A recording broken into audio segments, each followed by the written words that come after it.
पतंजलि के विवादित विज्ञापन केस में सुप्रीम कोर्ट से आज यानी 10 अप्रैल को योग गुरु रामदेव और उनके साथी बालाकृष्ण के दूसरे माफीनामे को भी खारिज कर दिया गया है। मतलब कि इस केस में रामदेव की तरफ से और बालाकृष्ण की तरफ से आज दूसरी बार माफीनामा कोर्ट के सामने दायर किया गया था, पेश किया गया था, जिसे कोर्ट ने खारिज कर दिया है और ये बड़ा मामला है। इस मामले की सुनवाई कर रहे जस्टिस हिमा कोहली और जस्टिस अमानतुल्लाह की बेंच ने पतंजलि के वकील विपिन संघी और मुकुल रोहतगी से कहा कि आपने कोर्ट के आदेश का उल्लंघन किया है, कार्रवाई के लिए तैयार रहें।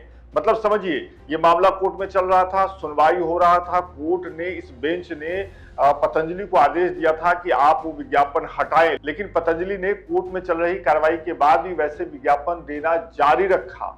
अंत में कोर्ट ने नाराज होकर के कहा कि योग गुरु रामदेव और बालाकृष्ण खुद कोर्ट में पेश हो। दोनों लोग कोर्ट में पेश हुए। पहला माफीनामा तब दिया गया था, उसे भी कोर्ट ने खारिज कर दिया था।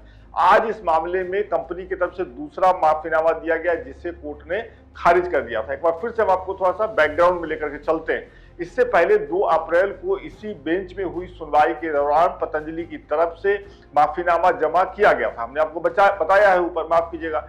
बेंच ने पतंजलि को फटकार लगाते हुए कहा था कि ये माफीनामा सिर्फ खाना पूर्ति के लिए है, आपके अंदर माफी का भाव नहीं दिख रहा है। इसके बाद कोर्ट ने आज की सुनवाई की तारीख पक्की की थी। मतलब 2 तारीख को सुनवाई हुई, उस दिन जो माफीनामा दिया गया उस पे कोर्ट का ये कहना था कि आप माफी मांगने के लिए माफी मांग रहे हैं, आपके माफीनामे में कोई असलियत नहीं दिख रही है। तो 10 अप्रैल की सुनवाई से एक दिन पहले 9 अप्रैल को योग गुरु रामदेव और पतंजलि आयुर्वेद के मैनेजिंग डायरेक्टर आचार्य बालाकृष्ण ने नया एफिडेविट फाइल किया, नया माफीनामा फाइल किया, जिसमें पतंजलि ने बिना शर्त माफी मांगते हुए कहा कि इस गलती के लिए उन्हें खेद है और ऐसा दोबारा नहीं होगा। तो इस मामले में कंपनी जो है पतंजलि, योग गुरु रामदेव और उनके साथी बालाकृष्ण की तरफ से लगातार एक के बाद 2 माफीनामे कोर्ट के सामने पेश किए गए।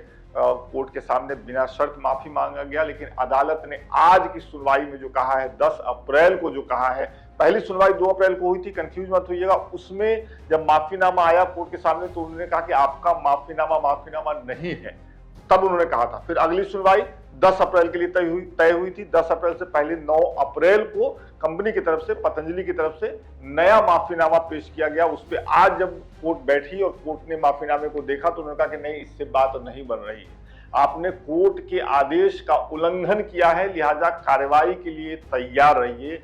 ये अभी तक की सबसे बड़ी खबर है। अगर आपको याद होगा तो जब देश में कोरोना की बीमारी फैली थी, उस समय योग गुरु रामदेव, बालाकृष्ण टीवी पे आते थे, घंटों लाइव आते थे और वो अपनी दवाई का प्रचार करते थे। वो क्रोनोनिल एक दवाई के बारे में बताते थे कि इस दवाई से कोरोना ठीक हो सकता है। तभी से ये विवाद चला और इंडियन मेडिकल एसोसिएशन जो है वो इस मामले को लेकर के अदालत में गया था और उसी केस में आज दूसरी बार योग गुरु रामदेव और उनके साथी बालाकृष्ण को दूसरी बार कोर्ट से माफी मांगनी पड़ी, लेकिन 2 बार माफी मांगने के बाद भी कोर्ट का रुख सख्त दिख रहा है।